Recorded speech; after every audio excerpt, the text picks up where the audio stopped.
During the most recent Sakurai Presents, Sakurai mentioned that Challenger Pack 11 is going to be the final fighter in Super Smash Bros. Ultimate, and there won't be another Fighters Pass after that. While it's sad to see Smash Bros. Ultimate end, it's also exciting to think about who could possibly finish off the Fighters Pass. And it's also very exciting and calming to know that Scrimble Bimblo versus generic JRPG drama will finally fucking end. So with what we know is the last announcement approaching us, I think now is the best time to predict who the last character could be. So without further ado, let's get started. My first prediction is Impa from Legend of Zelda series, and more specifically, the most recent version of the character seen in last year's Age of Calamity. Now, Legend of Zelda hasn't seen a new rep since 2008, and if you're counting clone characters, the last original character with an original moveset was in 2001 with Melee. So lots of fans want a new Zelda rep, and rightfully so. It's Nintendo's third best-selling franchise, so it's really strange how we still haven't gotten another rep. It's also Zelda's 35th anniversary, so I think if there's a new Zelda rep now, it would get lots of fans hyped, and also advertise lots of new Zelda games. So there's already enough reasons to add a new Zelda rep alone. The reason I say a rep from Age of Calamity is because Age of Calamity was a massive success. You can't underestimate that. It became the best-selling Warriors game in a matter of weeks, which the games that have been around for like 10 or 20 years could never achieve. But this game surpassed it in weeks, so it's a very big deal. However, the game has not sold as well as Breath of the Wild, and probably never will. So there's lots of people who could be persuaded to buy the game if a character was in Smash Bros. Age of Calamity is also getting DLC. I think the first wave of the expansion is in summer, and next will probably be in winter. So the game's lifespan is running through 2021, so the game is still relevant. I say Impa because out of all the characters in Age of Calamity who are protagonists, Impa's the only one whose design, moveset, and personality are all unique to Age of Calamity. I mean, you could add Tarako, but why? Even before Age of Calamity, Impa was a very popular suggestion for Smash. So now that she's popular as ever, it would be a great time to add her into Smash Bros. With Age of Calamity being relevant. Next is Tom Nook, has been a very important and recognisable character from the Animal Crossing series since day one. When New Horizons' role is only bigger, with him basically being the mascot of that game. You know, New Horizons did very fucking well. The game got hordes of people to buy a Switch, so having Tom Nook in Smash would definitely make a lot of people think of buying the game. Also, Tom Nook is one of the only iconic Nintendo characters who isn't in Smash yet. I'm honestly surprised his name is left out from speculation. The next first-party character who I think is very likely is Akira Howard from Astral Chain. Astral Chain's sales really impressed Nintendo. It sold past 1 million from what I believe. And the game's reception was really good. I've heard people call it one of their favourite games of all time. However, the game could obviously sell a lot more, and a Smash Bros. Inclusion of Akira Howard would definitely boost the sales. We've seen this happen with Shulk and Marth. First-party character here is Emily from Metroid Dread. Credit to Andre's research for giving me this idea. Nintendo are heavily promoting Dread and taking Metroid seriously again. Emily and Smash would help the series' sales going forward, which it really needs right now. Now, while it might be too soon to add a character from a games coming out in October, you have to remember that Metroid Dread has been pitched since the DS era, so Emmy has probably been a character concept for a while. Dread also started development likely around 2018 or 2019 after Samus return, so Sakurai would have had enough time to have a moveset around it if he was given a demo of the game. It does seem very soon, but you have to remember that Byleth was headed for Smash before Fallen Three Houses even came out. So the first third-party characters, I'm going to quickly mention a Konami rep, which isn't actually in my script. I'm loosely basing this off. But I think Raiden from Metal Gear has a chance in Smash Bros. This is part of my Metal Gear bias, but Konami are very friendly with Nintendo. They gave a bunch of Castlevania content, just fucking 40 songs, so they're clearly okay working with Nintendo. And Raiden would technically make a lot of people buy Metal Gear Rising Revenge on Steam, so there's a case for Raiden. It's not very big, but I'm just going to mention it. So for the first of third-party characters that are actually likely, Dr. Eggman from Sonic. You know, Nintendo and Sega have a great relationship, really, really great relationship. Sonic is very popular on Nintendo consoles, and most of his fans would be there. Also, Sonic is very big right now. We have Sonic Colors Ultimate this year, Sonic movie last year, which was the biggest superhero movie of 2020, and might be spawning Cinematic Universe. Eggman is huge. He was pretty big in that movie. So, he's got games and a movie supporting him. Then also, there's Sonic Rangers next year, and there's Sonic Movie 2, and Sonic Prime. So, this would get Sega and Nintendo a lot of money. Eggman is a natural pick after Ridley, King K. Rool, and Sephiroth for the villains team. And also, I think if Nintendo considered Sephiroth, who was a largely PlayStation character with a company who was very fucking horrible to work with, they've probably also considered Eggman. Also, with how long Sonic's been in Smash Bros, you'd think he'd have a second rep by now. Street Fighter, Castlevania, and Final Fantasy Evoke on second reps, so I don't see why there hasn't been a Sonic rep yet. And next, Goro Majima from Yakuza, the last Sega rep today. Yakuza is a massive series. It's been very big in Japan for the past decade, and it's seeing a massive popularity spike in the West. I see so many people talking about it now, and I'm a very big fan of the series myself after getting Yakuza 0 on a sale. Play Yakuza, it's good. You're missing out if you aren't. You might be surprised that Kazuma Kiryu, the series protagonist, isn't here, but Majima is. But we've seen with Kazuya and Pyra and Mitra, and also Min Min, they don't necessarily have to be the main character of the game, or the latest game at least, to get into Smash. So that's why I think Majima is more likely. Also because the director of Yakuza said that Kazuma Kiryu can't get in Smash, because he doesn't want to see him in a game where he fights women. However, he doesn't rule out a Yakuza rep, and Goro Majima could still have a chance. I'm not implying that Goro Majima beats women or anything, or like glorifying that shit. Like, I don't know what I have to clarify that I'm against domestic violence. But yeah, I think Goro Majima does have a good chance. I think he'd actually have more moves to potential than Kiryu. So yeah, I think he'd be a lot better. He's also more stylish and just as iconic as Kiryu. So I think he'd be a good fit. Also, while he's owned by Sega, he's also owned by Atlas. But Nintendo already have a good relationship with Sega, as I said, and they also have a great relationship with Atlas. We've seen Shin Megami Tensei 3 Nocturne Remastered, SMT5 and Switch, Joker and Smash, and the Fire Emblem and Shin Megami Tensei crossover, so both companies would be fine with this. The next character is the first of two Capcom characters I can see getting in, and that's Leon Kennedy. Resident Evil is a juggernaut series, and is Capcom's highest selling franchise. It's above Mega Man and Street Fighter, which are already in Smash Bros. So if Capcom were going to add another character to Smash Bros., it would definitely be Leon Kennedy. I say this because, again, Resident Evil is huge, and Leon has a long history with Nintendo. The most popular Resident game, Resident Evil 4, which starred Leon as the main character, was a GameCube launch exclusive. Many consider it to be one of the best GameCube games of all time, not launch exclusive, timed exclusive. And also, his first Resident game on Nintendo console was N64 port of Resi 2, which also had Leon in it. So Leon's not out of place on the roster. And the Switch has plenty of Resi games advertised, so Smash Bros. Inclusion would definitely get lots of money for Capcom. Also, I think Mii fighters are a huge factor here. We've seen Monster Hunter, Arthur, and Dante get costumed before. Now, we saw Arthur and Dante in March to advertise new Ghosts and Goblins in the new Monster Hunter game. And we could have seen Leon there because of the Resi A hype, but it wasn't out yet. Then we saw Dante in June with the Kazuya presentation.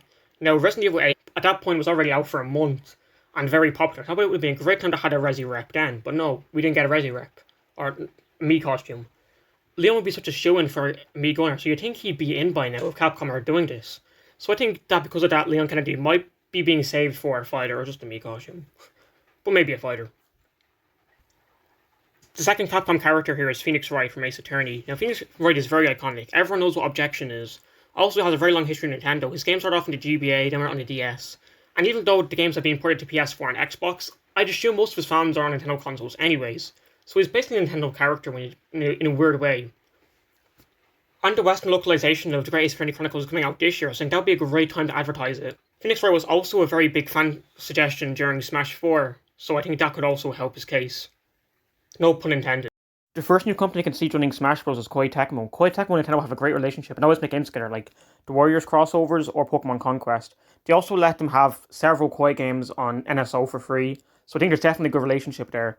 And you'd think that by now, Koei Tecmo would have asked Nintendo for a Smash Bros. Rep. And if that rep would be anyone, I think it would be Ryo Hayabusa from Ninja Gaiden. The first three Ninja Gaiden games were on the NES. So that's already good enough reason to add him alone. Like, he's one of the goated NES characters along with Mega Man and Simon, so you'd think he'd follow them by now. And as for the grittier reboots, Ninja Gaiden 3 was ported to Wii U of all consoles, and Ninja Gaiden Master Collection is coming out on Switch this year. Actually, no, it already came out in June. And it was first announced at a Direct, so there's definitely a partnership there.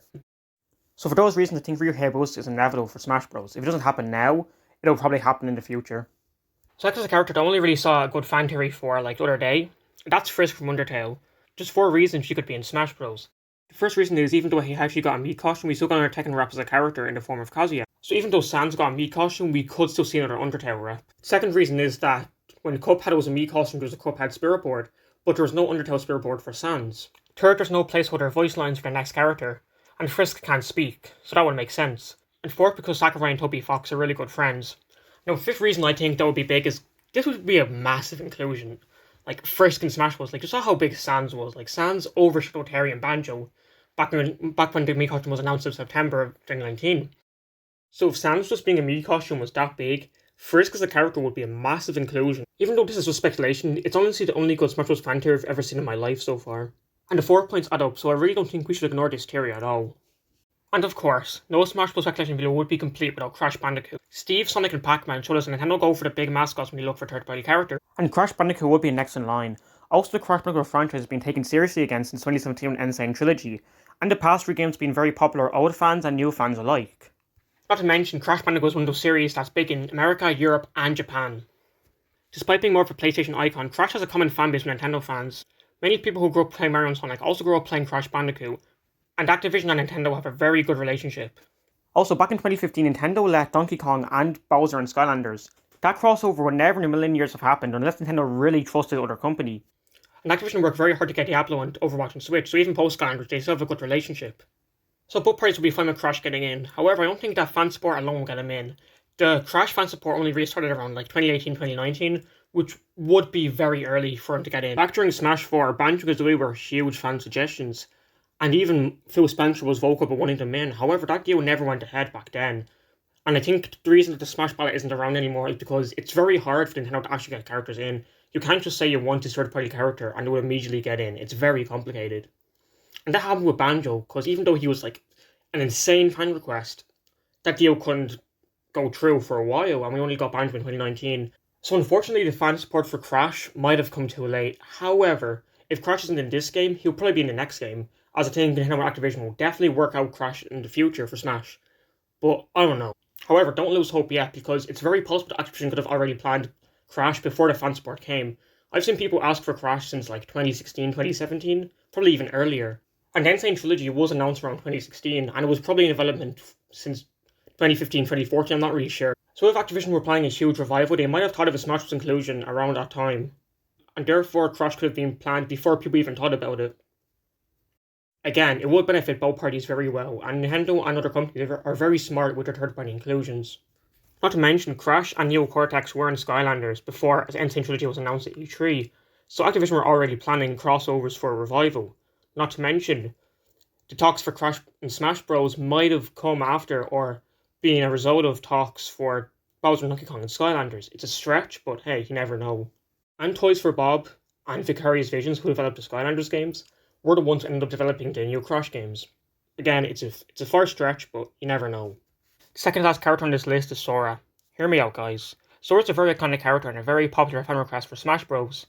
The Twitter fan poll from 2019 showed that Sora was the only character that Japan, America, and Europe all had in the top 3, so he's the one character everyone can agree on. Now about Disney, yes, they are very bitchy with their IPs, however, they love money more than anything else. I've seen that Disney will lend their IPs to other companies if it means they'll get money. Hell, Disney even let Nintendo and Sega use Mickey Mouse multiple times in Epic Mickey for the Wii, and those 3DS and Mega Drive games I can't remember the name of.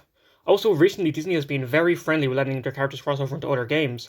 Example, Fortnite, that has nearly every Star Wars and Marvel character you can think of. It's not just a one-time deal, there's always a new Marvel or Star Wars character in that game. It's actually insane.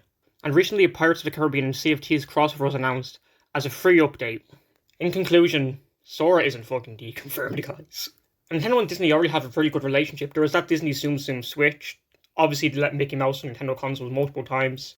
The two companies also go way back. In the 50s and 60s, Nintendo published several playing cards and toys based on the Disney IPs. The first Nintendo TV ad in Japan was actually based on one of their Disney products. Also, Disney have a massive presence in Japan. They have a headquarters there with a very big Japan division, and also there's a Disneyland in Japan.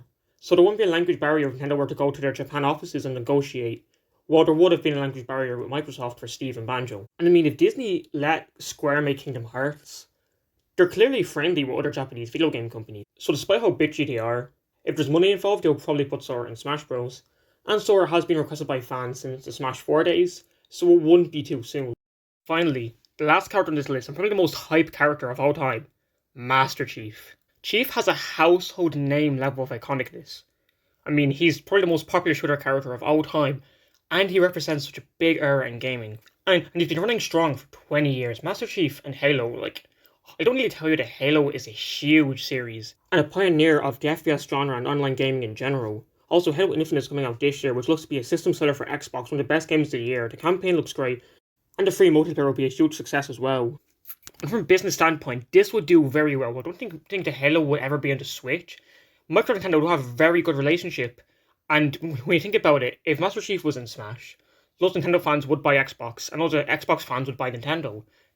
And when I say loads of fans, I mean waves, stampedes, hundreds and thousands of numbers. This would be very big, and Nintendo and Microsoft would be willing to make this happen. They would see the potential in this. And Phil Spencer is a massive Nintendo fanboy, so he'd be completely fine with this. Also, even before Ultimate, Chief has been a fan request since Brawl. Since Snake Gun in People have always been throwing his name around. And now it actually seems like it could happen. So ironically enough, Master Chief is actually one of the really likely characters for Smash Bros. With all these factors in mind. So with that, those are my predictions for Super Smash Bros. Ultimate's last character. I could be wrong, and I'm probably wrong, because honestly, who has predicted any of the characters at this point? But at the end of the day, this is all for speculation and fun, and whoever's added will be a fun character and a great addition. If I miss a prediction and you have an idea for the next video, then please comment down below, and have a good one.